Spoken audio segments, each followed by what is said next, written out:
this match concept of Battle Riot, and that was your Right. first MLW match. Just like it, I can't understand. You said you had to hit 40 spots and all this craziness. How was it debuting in that match? What was the moment like? Just entering and knowing that there's about to be so much going on when you get in there. Oh yeah, man. That day was a very memorable day because it was my first TV match too, and of course I get 40 spots. I got to learn, but at first, I just try to blank it out. I didn't try. I don't let the moment consume me, but I like Right. the feeling of nerves because it makes me feel alive, and I feel like pressure creates diamonds. So I was excited, and at the same time, I was like, "Yo, look, player, you got to knock this out. You know what I'm saying? Like all these people looking at you like you ain't no bust. You that guy, so you better knock this out." So Straight up.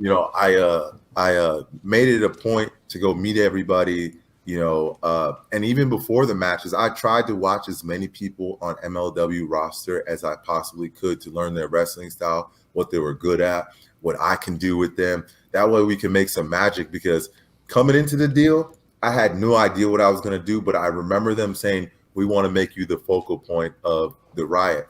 So with them saying that, I was like, all right, I know what that means. That means I'm going to have to do a lot. And so I wanted to make sure that every single person that had an idea of how they worked. And so, I would go watch their indie stuff. I would go watch, their previous work in MLW. That way that I'm prepared because that's just kind of how I am. I feel like the best way to execute is to come in prepared.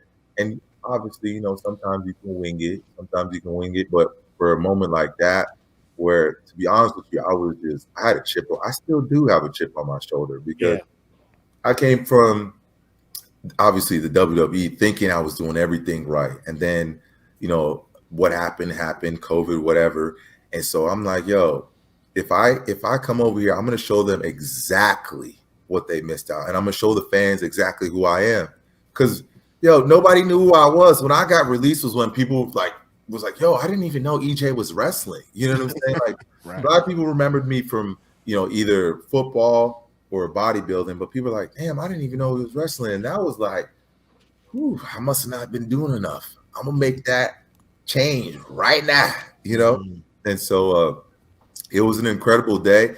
The biggest thing that I was surprised about was the response when I came out from Philly. They were nuts. Right. Because I was training at Devon's school, and Devon was like, man, Philly's a tough crowd, that's the old DCW arena, those are our stomping grounds. So I'm like, damn, this is about to be tough. I was really thinking like, all right, I gotta do like 8 backflips to get these people to clap their hands. You know what I'm saying? Like, what the hell? But when I came out, I kind of just stood in the moment and they were just roaring, you know what I'm saying? And I just sprinted to the ring. First person I saw, I said, so after that, everything I did, they were just like, ah, ah. So it was dope.